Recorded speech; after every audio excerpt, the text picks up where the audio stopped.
Hi, I'm Val, your favorite English teacher. Remember, welcome to my YouTube channel. Choose any video and play it in the background while cooking, cleaning, driving, doing anything else if you want to have some extra English in your life. Let's go! Today, I want to talk to you about another book that I finished. It's called Keep the ASPIDISTRA Flying. ASPIDISTRA is the name of a plant, of a flower. The author is Orwell, the Orwell, the guy who wrote 1984. All of his novels, all of his stories are around wartime, pre-war, after war, during the war, so something is always connected with the war. This one is not an exception. The story is about a poet, a guy who writes poems, and he wants to become a famous poet. He wants to be, well known, and he tries his best and he sends his poems to different newspapers. He doesn't really want to be involved with money.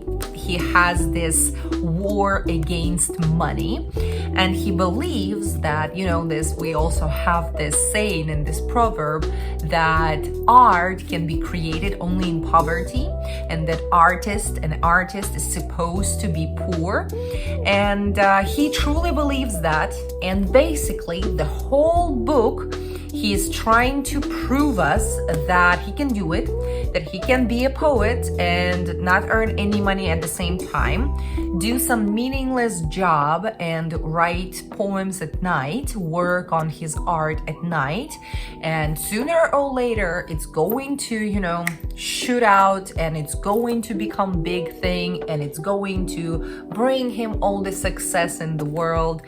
I'm not going to spoil anything. I'm not going to tell you what happens then and how his life changes because of that or thanks to that. On one hand, it can be quite boring because basically, 75% of the book, we are just reading his thoughts about how he can survive without money, how he doesn't need money, how he can do it without money. And all these, thoughts running back and forth, that he actually needs money to survive, but he doesn't want to accept this fact, so he borrows money from his family and he borrows money from his friends. But actually borrowing money from his friends, it wounds his pride because he knows that he cannot give this money back. But taking money from the family is kind of okay because it's family. So he's all this, he's all about these paradoxes. And 75% of the book, you're just reading these paradoxes. You're reading his thoughts about all of this. You are reading he's going back and forth with his principles and trying to achieve this balance, but he never can. And on one hand, it's pretty boring. But when you finish the book and when you think about it, it actually turns out to be quite interesting. It makes you think, how much time we spend fighting for some principles and fighting for some things that we don't really need or we don't really like, or some things that don't really work for us, don't bring us any good. So I think, in my opinion, this is exactly the point of the book, that we fight so much about something stupid. We fight so much about some self-made principles that we build in our heads, in our minds, that it's ridiculous. Life goes by, but you're still fighting for some principles that you created 10 years ago or something, and does it really make any sense? Does it really make any sense to fight for something you don't truly believe in? So there are a lot of paradoxes, and it's really interesting to read these thoughts and read how he goes back and forth in his ideas and everything, and how he tries to find, to argue for some kind of a balance. Well, maybe I can do this, but no, I cannot do it. But maybe I can do this, but no, this is bad. So it's really interesting to read about all this ideas going through his mind, and the ending is quite satisfying actually.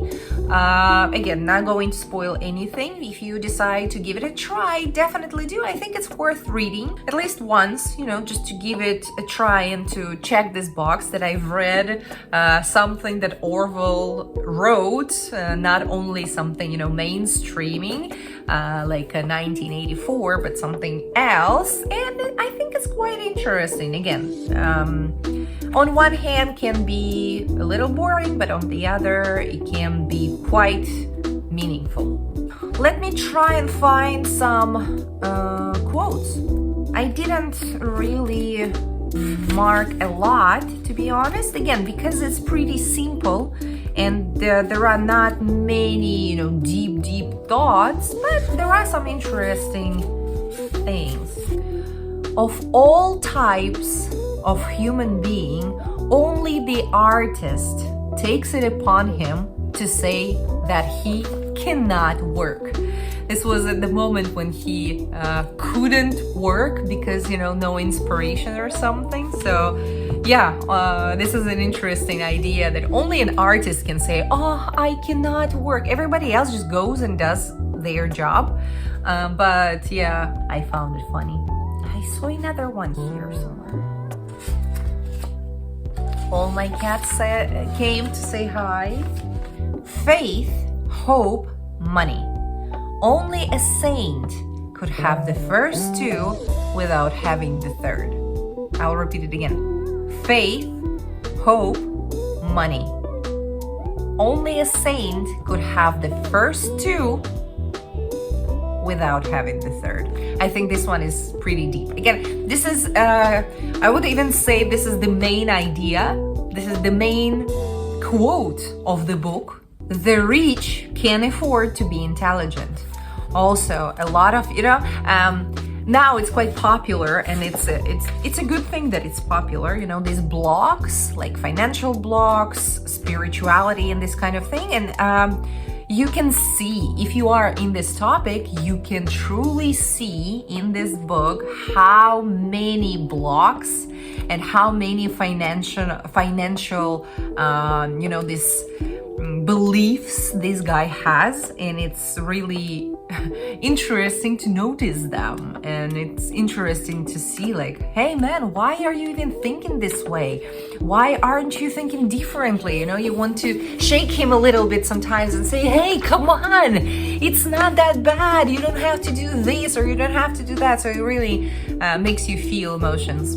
Religion always sells, provided it is soapy enough.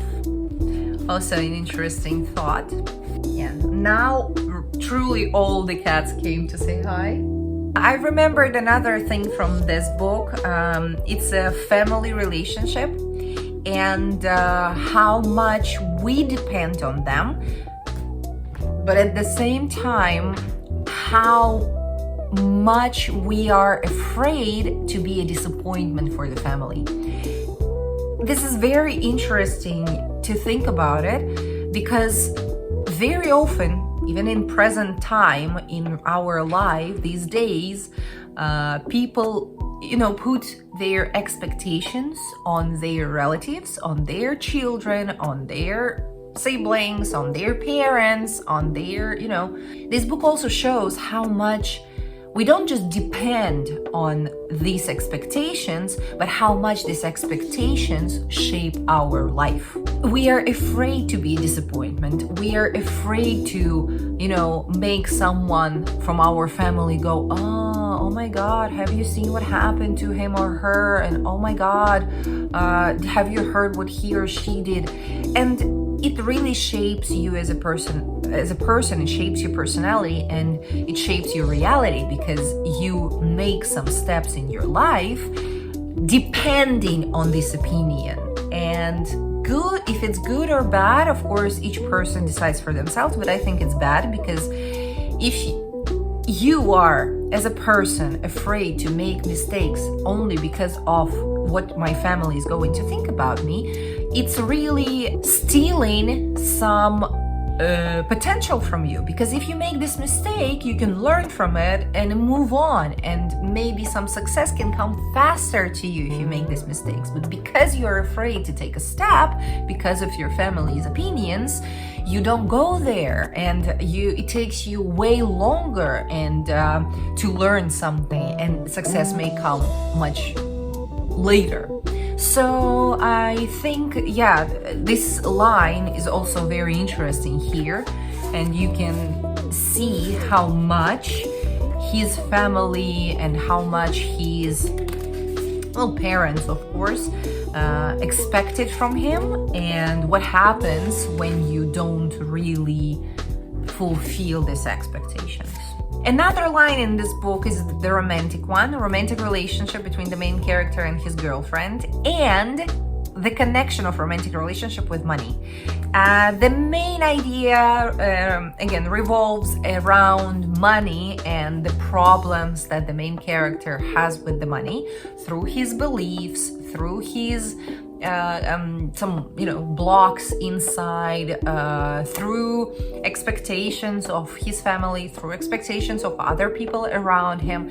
And one of the people is his girlfriend, who was quite the opposite, who didn't really have any expectations, but he was so sure that she did have expectations just because she's a woman, just because of course she wants her man to have the money, and of course you can't love me if I don't have the money, and stuff like this that you can actually hear from some men even these days. Another very interesting line and very interesting outcome, and it's a pretty interesting book. You should absolutely give it a try if you see it somewhere, if you want to read something from George Orwell. And yeah, overall, I think I would give this book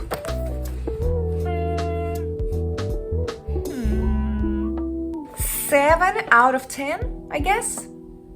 Yeah, not lower because it's interesting, not higher because it's not that interesting. It's not really, it doesn't have a lot of cliffhangers. It doesn't really have a lot of hooks to keep you interested, but it's interesting enough. Let me put it this way. So yeah, absolutely 7 out of 10. George Orwell, Keep the ASPIDISTRA Flying. Give it a try if you have a chance. Don't forget to like this video and subscribe to the channel if you want to see more videos like that. See you next time.